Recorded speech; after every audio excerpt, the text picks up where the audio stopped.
Hey guys, my name's Joe and I'm with Moto Strano and Suburban Bikes. And I'm riding a Stromer electric bike right now, and it reminds me that with all this technology we put on these bikes, something that we don't talk about a lot is from time to time you'll find these e-bikes do fail. Things go wrong, they stop working for whatever reason.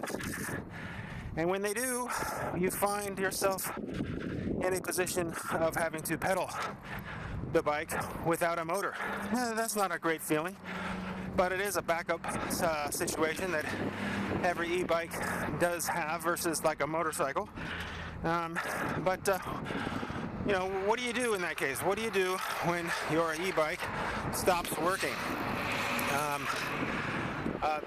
There's no real tow service to call, obviously.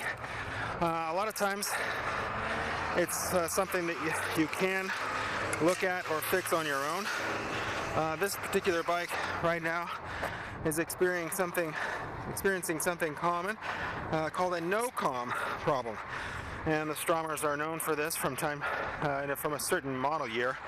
But what you can do is kind of know your bike. First of all, the first thing to do is check to make sure no connections came undone, such as here going into the display, here going into the throttle and the brake lights, or the brake on-off switch.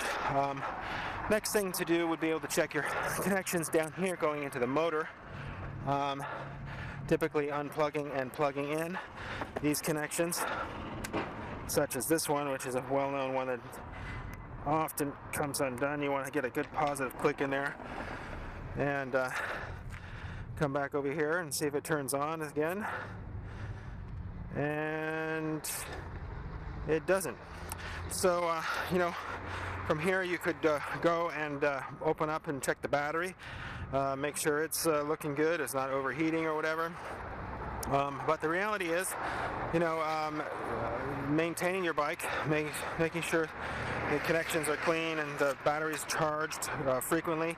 Lithium-ion batteries do like to be charged. If you let your bike sit over the winter time, the battery will go to sleep, as we say, and it usually never likes to wake up. Or if it does wake up, you have to do it through charging and usage and such. But the end result is that you might have to take advantage of a warranty. And this particular bike is probably beyond the time of that warranty, so it could mean that it needs a new motor, maybe a new battery, maybe a new display. Another issue could be that the battery in the display unit here is in need of changing. But the bottom line is, it is a bike you can pedal as a bicycle if you are stranded. It's not an ideal situation, but it gets you home, and you don't need to call a tow truck. And of course, you can always take it over here to Suburban Bikes and Moto Strano, where we have technicians who've worked on the bikes before, and we can call up the manufacturer and check on their recommendation and get you back on the road. Thanks for visiting. Check us out in